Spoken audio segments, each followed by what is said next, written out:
Hello, and welcome to Manifest the Big Stuff. I'm Greg Kuhn, the Law of Attraction Science guy, and your manifesting coach. I'm really excited to be with you today because this is the sixth episode of a Manifest the Big Stuff series called Change Your Beliefs, Change Your Life. In this series, I'm on a mission to unveil the transformative power of my belief raising process and how it recently reshaped my reality, as it always does every time I use it. It does so by aligning my inherited beliefs with my desired version of reality. And I always witness profound shifts in my life. Our beliefs, after all, are the architects of our reality, shaping its form, its function, its meaning, and its value. And as my beliefs evolve, so does my reality, creating ripples of change. In the first episode in this series, I delved into my initial writing session, exploring my genuine feelings about the statement, I am God. I started from a place of worry and nervousness, a raw and authentic emotional response to that statement. Subsequent episodes have taken you on a journey with me as I have navigated through various emotional perspectives on my emotional reference chart, which is a chart of ascending emotions inspired by Abraham Hicks' emotional guidance chart.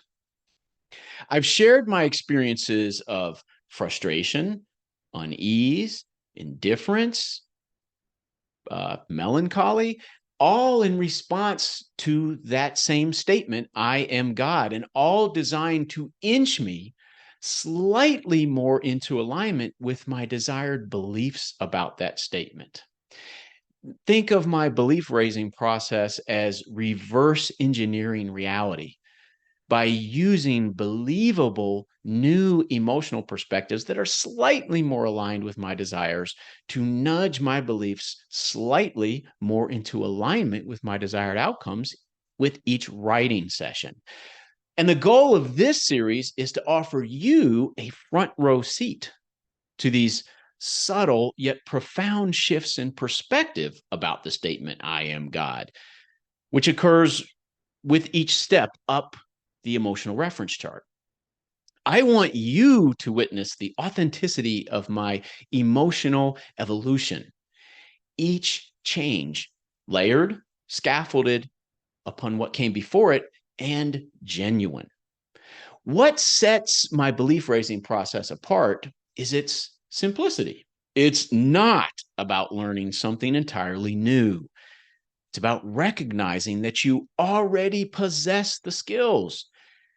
You felt those higher level emotions on the chart before, perhaps in different parts of your life.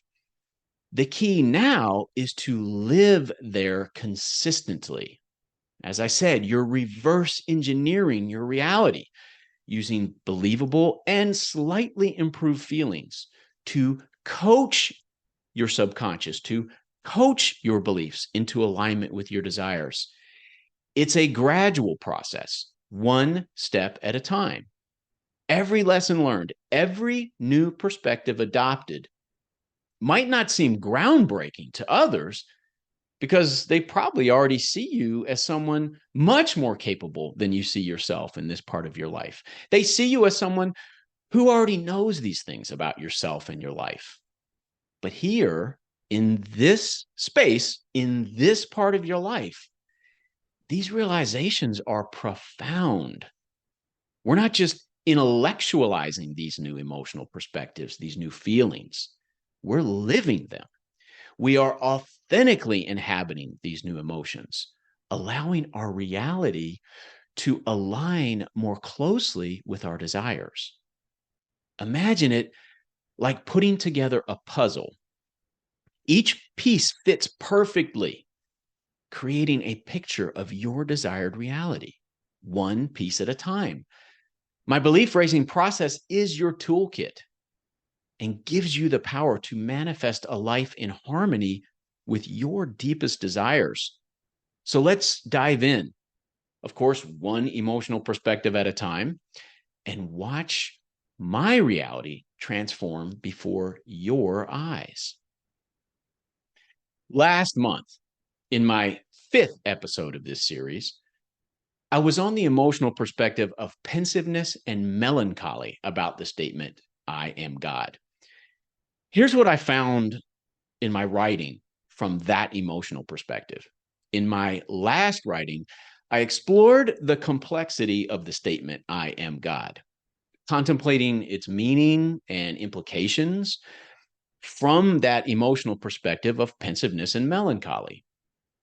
I acknowledged the duality within me, feelings of love, fulfillment, and empowerment juxtaposed with moments of judgment, fear, and unhappiness.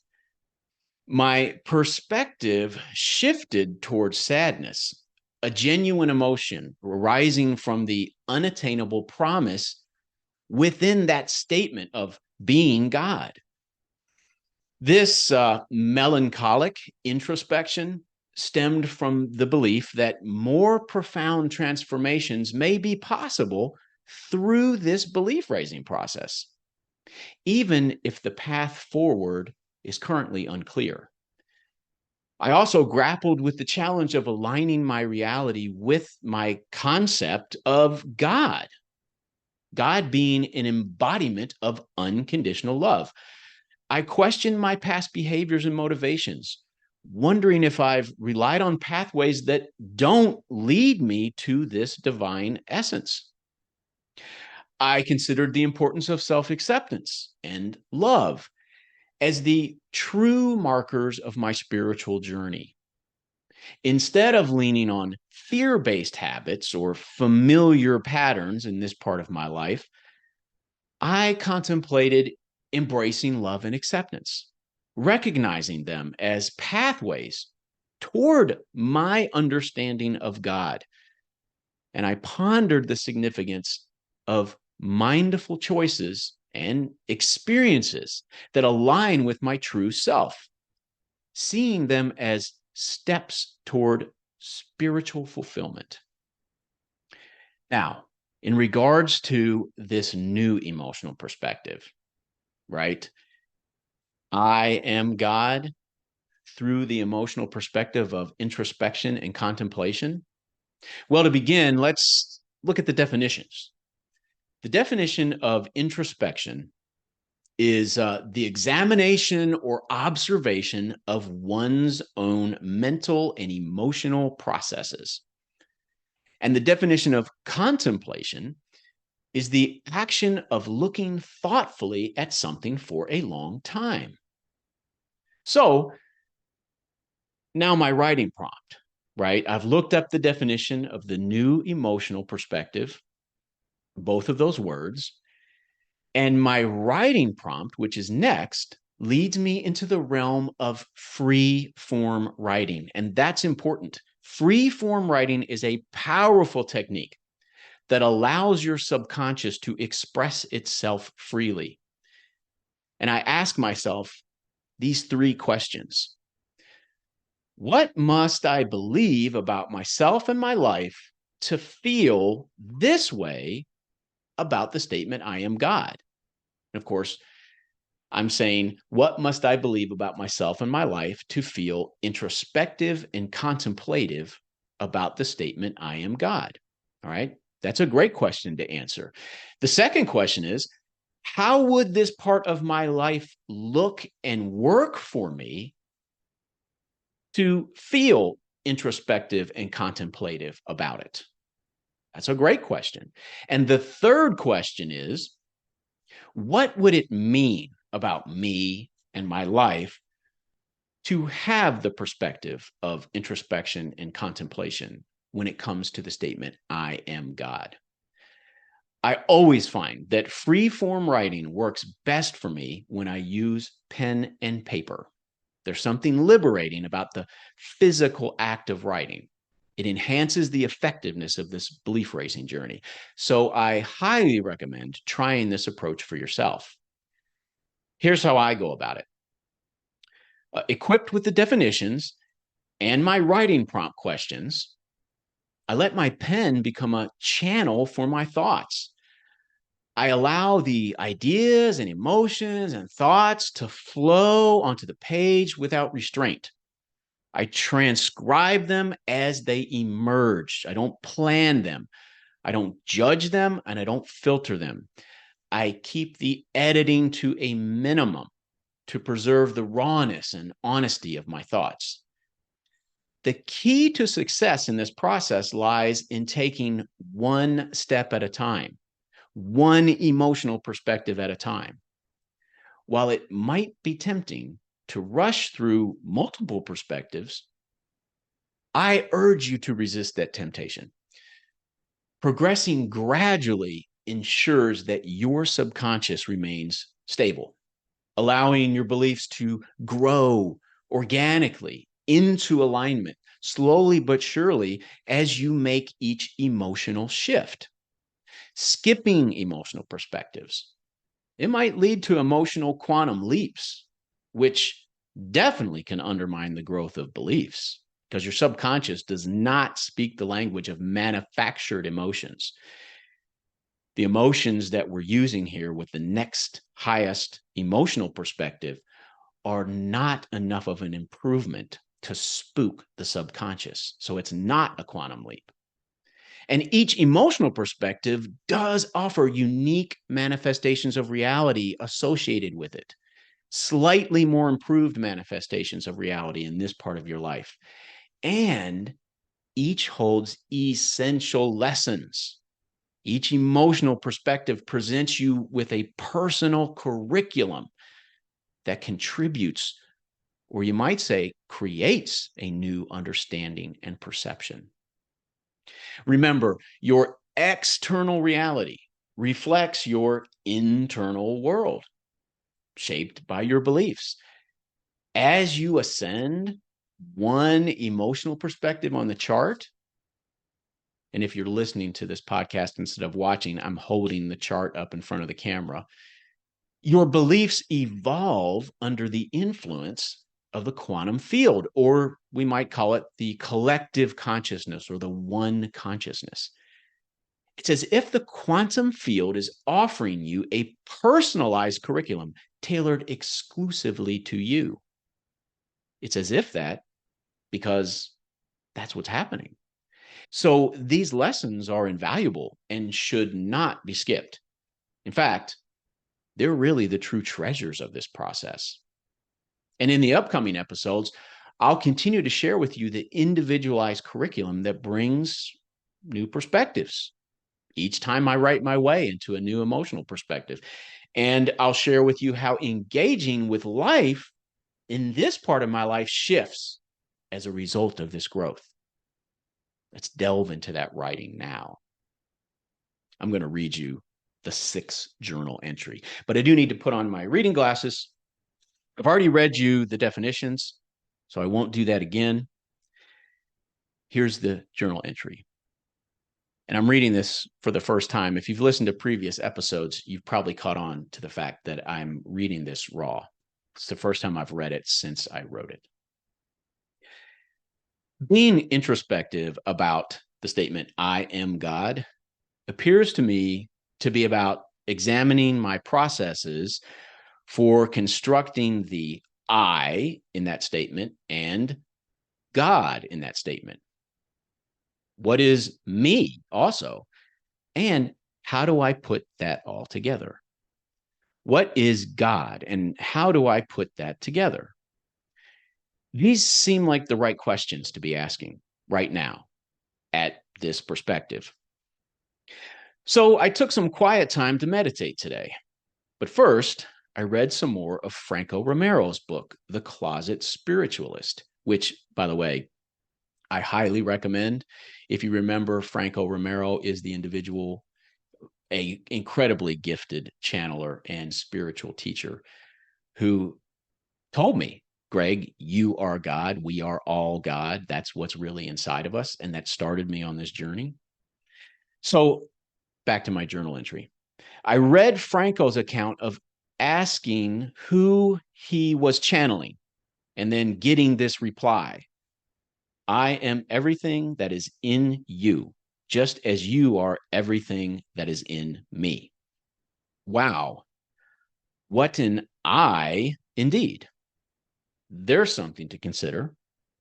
And when Franco asked Caleb, who is who he channels, why he didn't tell him his name at the beginning of the relationship, Caleb responded, it was necessary for you to understand the essence of what we are before we would reveal ourselves to you by name. The I am that is nothing and everything to all. You must first understand us as oneness, that we are not bound by a name, but rather a frequency of unconditional love.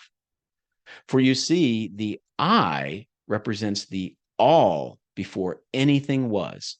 Therefore, I am in you and you are in me. And together we create our reality. That's what Caleb said to Franco. Now back to my journal. Wow. What is God?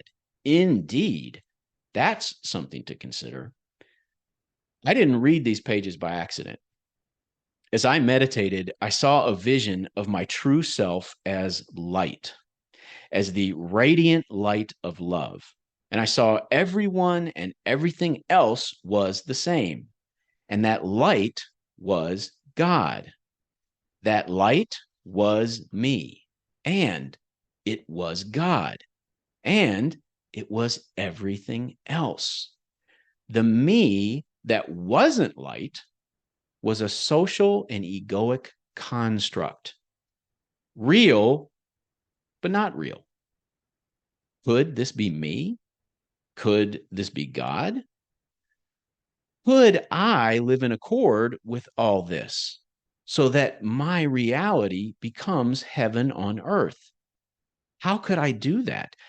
I may not have a snappy answer to that question, but I'm certain that the journey will be an inner one. And now, when it comes to my engagement with reality from this perspective, I want to share this writing. This is what I carried with me out into the day. And this is very reflective of how I lived my way into this new emotional perspective, into seeing and understanding the statement, I am God, from the emotional perspective of introspection and contemplation. The same stuff is inside us both. How do I find it? How do I find God, the love, the light inside me? Not out here, in here. How do I exist here as a social and egoic construct while also finding the light within? Here, where there is duality. Maybe by making this place a playground, where building the playground in ways that invite and accommodate others, in addition to me, is as much a part of finding the light within me as playing on the playground is. Not a playground because it's play, meaning it's trivial, but because it's of the utmost importance to help my inner child, to set them up for success. My inner child is the light. It's what we're all made of. The eternally curious, non-judgmental, resilient, unafraid, self-actualized inner child. My light, your light. In my reality, I'm still mostly having the experience of duality. Will I have to surrender myself, my constructs, to go into the light, the love of my inner child? Because I love parts of my constructs, my family, my marriage, my health, my fitness, my career, my friends, and more. Must I give up all the good stuff too? Or will I be able to make all of it good? What's the deal? One thing that seems true here is that mastering the world of duality reveals doors to my inner world, in addition to making my time here better. It opens doors to who I really am, the true inner me of light and love, the inner child. Mastery, not as demonstrated by achievement alone, but primarily by a willingness and ability to manifest and engage with reality more intentionally, makes my time here a nonstop game of make it better. And being drawn to my inner world transforms the game into finding a way to love and accept myself enough to receive the life I desire, to be that which I desire. A game rooted in duality, simply because that's where I am. So that's where I start playing. And what better place to play a game than a playground made for it? One that I am building. The game starts as grow a greater you equaling the egoic and social constructs, and morphs into grow a greater me being my inner child, my light, and my inner world. My inner child makes the best CEO. Wow. So you can see from the emotional perspective, or you can hear from the emotional perspective of contemplation and introspection, I now see a pathway, and it's an inner pathway. And coincidentally, by the way, my current rock star coaching client found this exact same thing in their recent writing, an inner pathway. From here, I felt in my bones that it was only a matter of time. And I couldn't wait to see what more would be revealed on my next writing, which, by the way, is from the emotional perspective of acceptance and peace. So next month, in episode 7 of this series, I will share that journal entry with you and the evolution that occurred from it. In the meantime, thank you so much for sharing your time with me today. My intent is, as always, to help you make the most of your time, because there isn't anything more valuable. Before we go, as a reminder, please join my Facebook manifesting group today. Each month in my Facebook group, I share exclusive content with you about my life, my manifesting, my engagement with reality, content that's available nowhere else. So I'd love to have you join us. The link is in the description of this podcast or video. Thank you again for the opportunity to be of value to you. I never take that for granted, and I appreciate it so much. Until we get to meet up again, my hope for you is that you decide to make the most of your time, to keep believing, to keep manifesting, to keep expanding. And I will do likewise.